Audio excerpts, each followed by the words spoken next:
6 মে রাতে পাকিস্তানে চালানো ভারতের ক্ষেপণাস্ত্র হামলাটি ছিল 25 মিনিটের।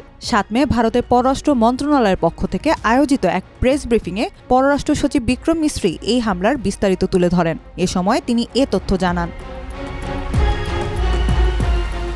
বিক্রম মিশ্রি বলেন, বিশ্বাসযোগ্য গোয়েন্দা তথ্যের ভিত্তিতে পাকিস্তানের ভেতরে অবস্থিত 9টি সন্ত্রাসী ঘাঁটিকে লক্ষ্য করে বিমান হামলা চালানো হয়েছে। আমাদের লক্ষ্য ছিল শুধু সন্ত্রাসবাদী পরিকাঠামো, কোনো সামরিক বা বেসামরিক স্থাপনায় আঘাত নয়।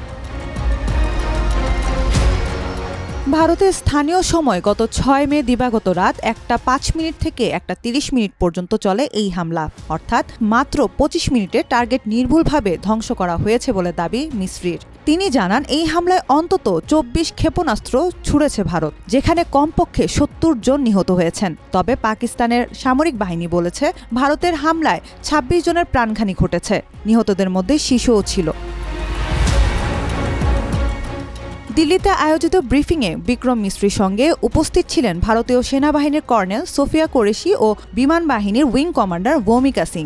ব্রিফিংয়ে হামলার ভিডিও ফুটেজও দেখানো হয়, যেখানে দেখা যায় লক্ষ্যবস্তুতে নিখুঁতভাবে আঘাত হানছে ভারতীয় যুদ্ধ বিমানগুলো। পররাষ্ট্র সচিব বিক্রম মিশ্রি বলেন, ভারত বারবার সতর্ক করেছে পাকিস্তানকে সন্ত্রাসবাদকে মদদ দেওয়া বন্ধ করতে, কিন্তু তারা শোনেনি।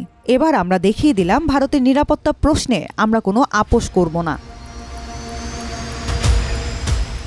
এই হামলার পাল্টা প্রতিক্রিয়ায় ভারত পাকিস্তান নিয়ন্ত্রণ রেখা বা এলওসি সংলগ্ন অঞ্চলে রাতভর গোলাবর্ষণ হয়েছে। পাকিস্তানি সেনাদের পাল্টা গোলার আঘাতে ভারতের সীমান্তবর্তী 5 জেলায় প্রাণ হারিয়েছেন অন্তত 10 জন বেসামরিক নাগরিক। ভারতের একজন শীর্ষ সেনা কর্মকর্তা বিবিসিকে জানিয়েছেন, নিহতদের মধ্যে শিশু ও নারীরাও রয়েছেন। আহত হয়েছেন আরও 32 জন। সীমান্তবর্তী গ্রামের বাসিন্দারা বর্তমানে নিরাপত্তাহীনতায় ভুগছেন।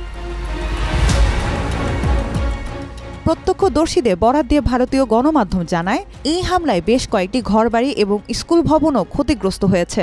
স্থানীয় প্রশাসনের তরফ থেকে দ্রুত উদ্ধার কার্যক্রম ও ত্রাণ বিতরণ শুরু হয়েছে। তবে ভারত সরকার এখনও স্পষ্ট করে জানায়নি এটি এককালীন প্রতিক্রিয়া নাকি আবারও বড় সামরিক কৌশলের অংশ।